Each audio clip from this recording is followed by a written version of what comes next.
Colin Smith from Photoshop Cafe, and today we have a special guest with us. I'm very excited to have Jeremy Cox, a very well-known comic book artist who lives in San Diego, California. He's worked on some amazing comics from a multitude of publishers, including DC and Marvel, Dark Horse, and his own company. So, Jeremy, how are you, man? I'm doing great. I'm doing really good. So, what you working on right now? I'm trying to put out some new vampire comic books for everyone. I'm going to have those available. And then on top of that, I'm doing a bunch of work for DC Comics, Justice League Dark. I just did an Aquaman and some Bat titles that I can't talk about yet. Let's talk about you a little bit, because you've been doing comic books for how many years now? Since about 1992. I was doing animation for television, and then I did video games for a number of years, and opportunity opened up when Image Comic Books was starting to bring in digital colorists for the first time. So I started on the ground level with Jim Lee's studio, Wildstorm, and from there I've just gone on to all the other companies, all the other titles, all the other characters, and pretty much developed my own style that I share with a number of other comic book colorists. But it's with Photoshop, obviously you can do so many different styles that it's just branched out into everything. So this is just my personal use of Photoshop for comic book coloring. So, in your experience, I mean, you've worked on a lot of comic books, famous characters as Batman and Superman, Spider-Man. You did Superman as well, or? Yeah, Superman specifically there was a crossover called, it was like part of the Infinite Crisis series where you had every single DC character imaginable. So I get to color everybody basically. And he's appeared in a number of other comic books I've, worked on. I did Smallville comic books. So you get a chance to work on everybody. So that's cool. Well, with all the different types of, comics you've worked on, the different characters and stuff like that, do you have any particular one that stands out as, one of your most favorite experiences working? No, I actually don't, because I rather, I like the new challenges of when I get a new character that I haven't worked on before. So that's the really fun part is when, it's like, oh, this character is known for being more dark or sinister, or this character, is really bright. So you got to figure out a way to color that so it's just not a garish comic book. You have to bring something to it. And with comic books, it's a lot like being a cinematographer in a movie. You're setting up the mood and the lighting of an entire scene, and you've got to budget that throughout the whole book so you don't waste all your colors in one area. And so it's like sometimes it feels like a puzzle. You're putting together color schemes so you can A, tell a story with the colors, and B, not be repetitive. So, and I'm always trying to challenge myself, like just because I know how to render a sky or a cape or whatever it is, it would just get boring if I kept doing it the same way. So I'm always trying to find new ways to do that. So. Oh, that's great. That's absolutely, it's really interesting that you get to put so much, emotion and feel just by the choice of colors and shading and stuff like that. So a lot of the time when you start, because I know obviously that you can do the whole thing from scratch. You do the illustration, you do the inking, you do the coloring, but mainly right now you're doing the coloring is mainly what you're doing as a freelance artist, correct? That's what I'm known for. I've developed that skill and that niche. So I've been doing that for so long that most of my friends that do it, they've tapered off and they don't want to do as much. And so I'm going to be applying all of the things I've learned to my own books and be drawing, inking, and coloring. But yeah, I'm mainly known for being a really good colorist. So why coloring? Out of all the things you could do, why coloring? That's a good question. I started out and I did black and white comic books. So I was, only interested in the drawing and the inking. And then when the opportunity came up to color comics, I wouldn't say I was a very good colorist at that point, but I jumped on. I had a lot of Photoshop skills from video games and animation, and I just learned over time. And I worked with a lot of great artists over time too. There's a gentleman named Joe Chida who's a painter, and he developed the whole house style for Wildstorm comic books, or Image. And I learned a lot from him, looking at other colorists, other comic books. And over time, I've just developed my own style. And I would say I'm a good colorist now. There's people who have been saying I'm good for a while, but I'm finally, saying, yeah, I'm pretty good. Well, I think your stuff is pretty amazing. And when you say coloring, it almost doesn't do justice to what you do because, to people that don't know anything about comic books, they might think, it's like, just painting inside the lines and making sure everything's an even color. What's involved in coloring? Let the people know a little bit who maybe don't know. Yeah, well, going way back through the history of comic books, coloring was always like the very end of the line, and it wasn't, there wasn't any rendering going on. It was just small like spot colors, paint by number kind of things, and there was a lot of garish colors because you were limited with your color palette. But when Photoshop came along, it was all of a sudden you could do anything. You could do modeling. You could do change the ink lines. You could. There's so many things that Photoshop let you do that you basically are a painter painting with the comic book artist lines. And when it first started, they wanted us to color like old comic book coloring. But over time, kids or young people come in and they don't necessarily have the same reverence for older comics, and so they want to make them painted and look like their favorite movie or their favorite manga series. Or so Photoshop's really opened it up. So you're an artist that's working with the other artists, and you're modeling and shaping and creating these worlds, these little stories. So Yeah, I've noticed that when you look at the earlier comic books, they're just very flat coloring, very cartoony. Whereas now they're very three dimensional looking with a lot of light and even, has, just very lifelike. So, that's obviously, Photoshop and things like that have obviously helped a lot. So what has your role been in the industry, kind of bringing this kind of style more to the forefront? well, that was I really liked being there at the very beginning because I saw where we were coming from, where it was just the limited color palettes and the that paint by numbers kind of look, which was a challenge in itself because you were trying to create like moods and tell stories with a limited palette. But as it's gone over time, it is much more about being the artist, helping model these characters and put them in these three-dimensional spaces, and really helping tell a story. That's why I make the analogy with a cinematographer for a movie, because they're coming in, they're looking at a flat scene and they're lighting it. And if it's dark and blue, it gives you a mood. If it's all reds, it's a mood. And going off of the script or looking at the artwork or talking with the writer, you're all working together to tell these stories. And if you look at older comic books and then you look at new comic books, it's like night and day. You can do almost anything in comic books now. So, obviously, you're looking at your art and, we'll show some on the interview too, and obviously give URLs and stuff at the end. But, it's quite intricate, and obviously you're very experienced, and obviously you understand the theories of light and color and all these things, so, like, it kind of shows that you have an art background. What got you started, when you first started getting into it? How did you get into this? That was a crazy thing. Like all kids, I was, I like to draw or like to, color or paint. You know, I had the lucky benefit of my grandmother was an art teacher, and she taught painting and ceramics, and she had her own art studio. And so whenever I go to my grandmother's to be babysat, I had a free art teacher, and I just ate it up. And I remember, thinking as a small kid going, grandmother sits and paints all day. That's a pretty good job to have. So I just kept following what she taught me. And then when I would go to art classes, in college and different things, I felt like I'd already been taught by her, and I was just reapplying it, and just kept learning from there. And then when I was in college, that's right when Macintoshes were hitting, our studios, and we had like Mac GFX and these like old systems, but we were learning early Photoshop, early, different paint programs and different things, along with video multimedia projects. So that's just my art's been developing over that time. And when I was doing video games, that's one type of storytelling and one type of art. Same with animation. I've always been drawn to comic books because of the unique storytelling nature. I mean, there's a lot of comic books now that are trying to emulate movies.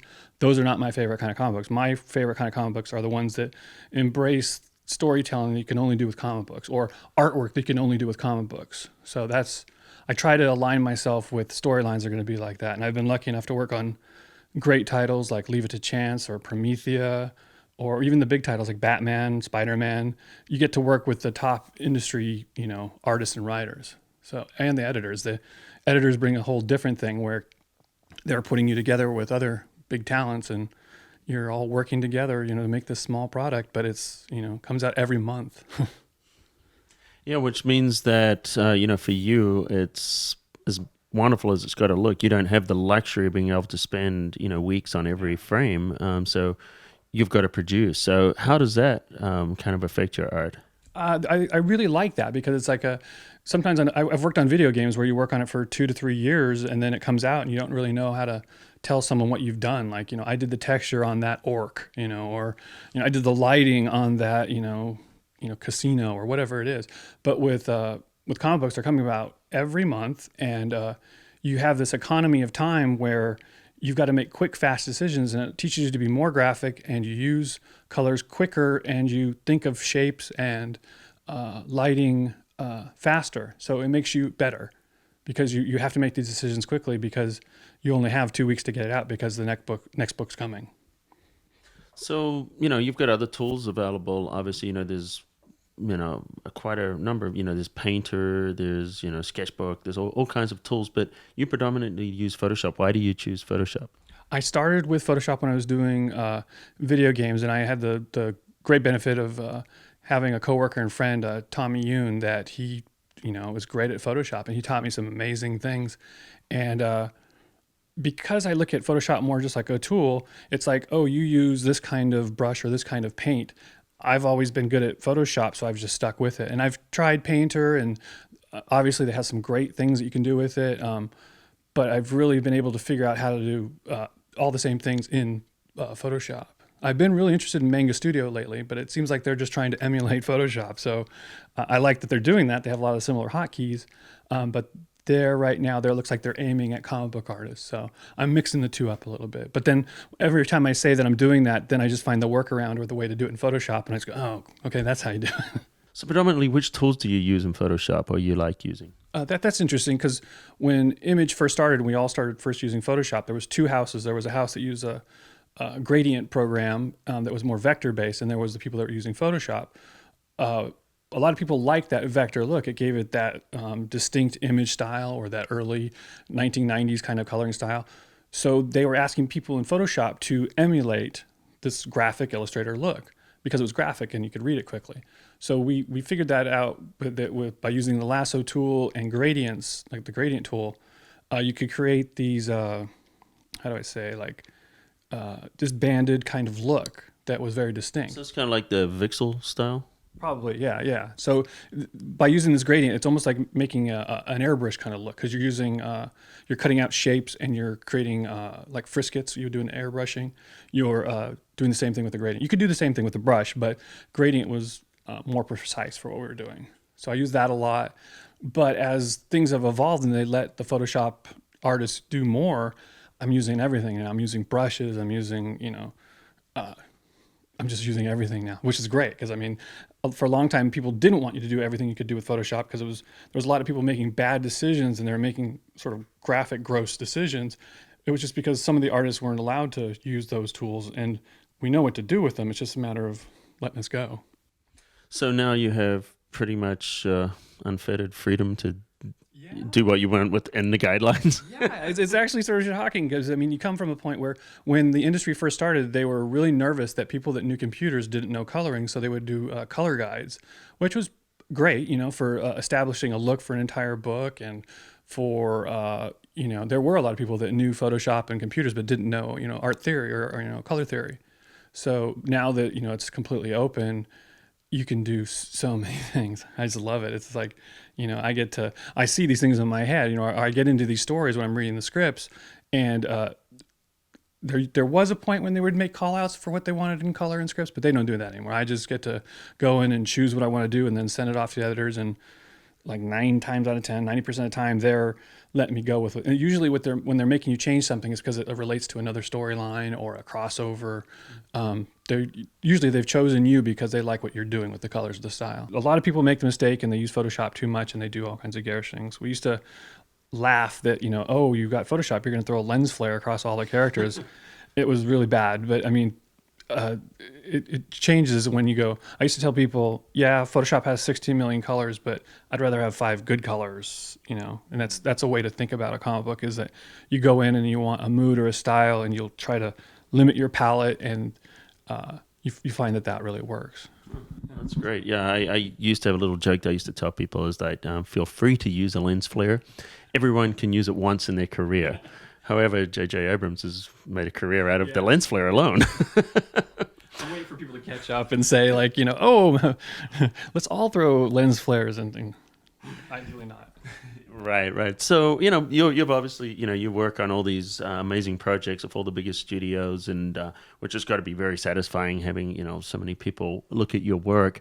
But I also know that the thing that you're very passionate about is your own personal work and your own personal comic book that you're doing right now. Do you want to tell us a little bit about that? Definitely. I started in comic books self-publishing my own book. It was a black and white comic book called Zombie Love, and that got me into comics really. And now I'm coming full circle. I'm getting back into self-publishing, and I'm publishing my book Vampirates, which is vampire pirates, and it's really bright and colorful, and swashbuckling. It's really cool. I'm having a lot of fun with it. But I'm getting to think up the stories with my friend Kevin, and paint and draw, and really work on a giant tome, really.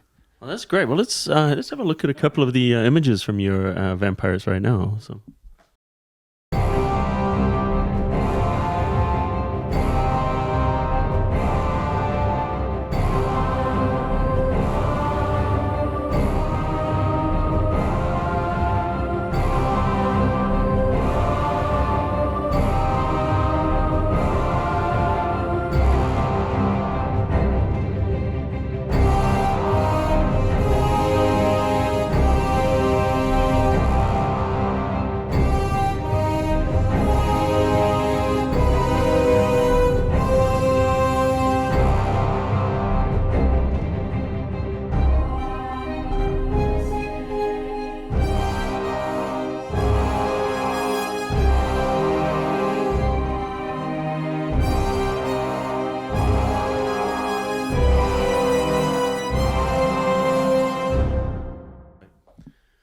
All right, that was pretty cool. So tell us a little bit more about that. How did you get started doing vampires? Well, it was really funny. I was with a friend, Kevin, a longtime friend, and we went to Disneyland. It was a Halloween event, and Kevin couldn't decide whether he wanted to be a pirate or a vampire. So he combined the two costumes, and I think it was 95 or 96, and said, I'm a vampire. And then so the whole night, I couldn't stop thinking about this idea of vampirates. So I wrote the whole story in my head, and I went home and I started drawing it out, writing it out. And then years later, I came out with a standalone single issue, and people loved it, and it was great. But I've been so busy with Marvel and DC and all these other comic book companies that I haven't been able to work on as much. But I've been focusing on it, and we're setting out to do like a 7 to 8 issue limited series, and we're going to put it out there, self-publish, and it's really cool. So if people want to get a hold of this, where can they get Vampires? It's going to be on Amazon. We're also looking at some of the other, digital comic book distributors, and then I'll have it available at conventions and shows, and my website, mostfunnest.com. All right, cool. Yeah, and speaking of shows, I mean, you were a guest this year at Comic-Con. Yeah, that was great. I mean, I grew up in San Diego, and when they called and said, "Would you like to be a guest?" I was like, "What's that?" It turned out to be a really cool thing, and they treated me great. And I mean, I have a reverence and a respect for comic books and the comic convention or San Diego Comic Con. So it was fantastic. They really set me up, and I got to talk to everyone about Vampirates and everything I was working on. And I had a seminar where I was talking about my career in comics and what I like about comics and what I want comic books to do. So How exciting! That's awesome. What a great opportunity. Yeah, and a great opportunity for the people to learn from you. yeah, well, I saw the interest in that, and I've when I worked at Wildstorm, I was for a while there I was sort of in charge, but I was always like helping train people, and with my friend Laura, we were training pretty much everyone that went through Wildstorm, and I'm getting back into that. I forgot, there's a lot of fun to that, and I work at home because I'm freelance, so I'm not interacting with a bunch of digital artists. But that little experience and just thinking back, I'm getting into like wanting to train people again and share all the stuff I'm thinking about. For some people, I think they're like, "Oh, I'm not going to share my technique." It's like they guard it. But I like to think of it like comedians when they do a whole year of jokes and then they throw them out and decide to do a whole new set. I'm trying to think of that with, I've done comic books this way for this long. I'm going to evolve and do a whole new look. So I'm not worried whether someone else does my style. Plus, I mean, it's not really like that. You can find all this stuff, through self-taught, but I mean, I'm just trying to expedite that. Yeah, and I think it's wonderful. I mean, you've just completed a Photoshop Cafe title, which has been, I don't know, 3 years or something in the works. So, that also shows your commitment to teaching, and we're very excited to have this title and release it to the people. So, what do people, you want to just tell us in a nutshell, like basically what you're doing on the video and what they're going to learn and what they're going to come away with? Yeah, definitely. Well, I wanted, so many times I see tutorials and they show you snippets or little tiny bits. I wanted to take an entire page and show you everything you could do with it, and sort of go over what I do every single day. I mean, this is my job. I turn out 2 to 3 books a month. So I wanted to show you what I think about and how I go about it in Photoshop. Now, I spent a lot more time than I normally would on a page because I was A, trying to teach, and B, I wanted to show you as much as possible so you could take what you want from it to apply it to your own comic book pages. So normally a page will take me an hour to 2 hours. This probably took me 3 to 4 hours. So, but it's a lot of information. Yeah, no, it's very exciting because, the opportunity to have, someone as experienced as yourself, a real world working professional who does comic books day in and day out for years and years, to be able to basically watch over your shoulder and learn from you. It's a great opportunity that, without the medium of video, people just wouldn't have that opportunity in the past. Well, it's really strange because I do get, so closed into what I'm working on, and you go into these worlds like, oh, this character is destroying this character and it's doing all this thing, and you get really lost in these stories and you forget that you're not interacting with people. And the teaching aspect of it reminds me that, oh yeah, people don't know how this is done, or they, I take it for granted, but it doesn't mean everyone else does. Because when I do show people what I do or how I do it, there's a good amount of marvel, not the company, but just the, wow, how's he doing that? But then there's also, it gets demystified really quickly. It's like, it's not, brain science, it's just Photoshop, but maybe that is brain science. Well, thanks, Jeremy. I really appreciate you taking the time to come out. This is Jeremy Cox, and you want to know more about Jeremy, mostfunnest.com. And thanks for watching, and we'll talk to you soon.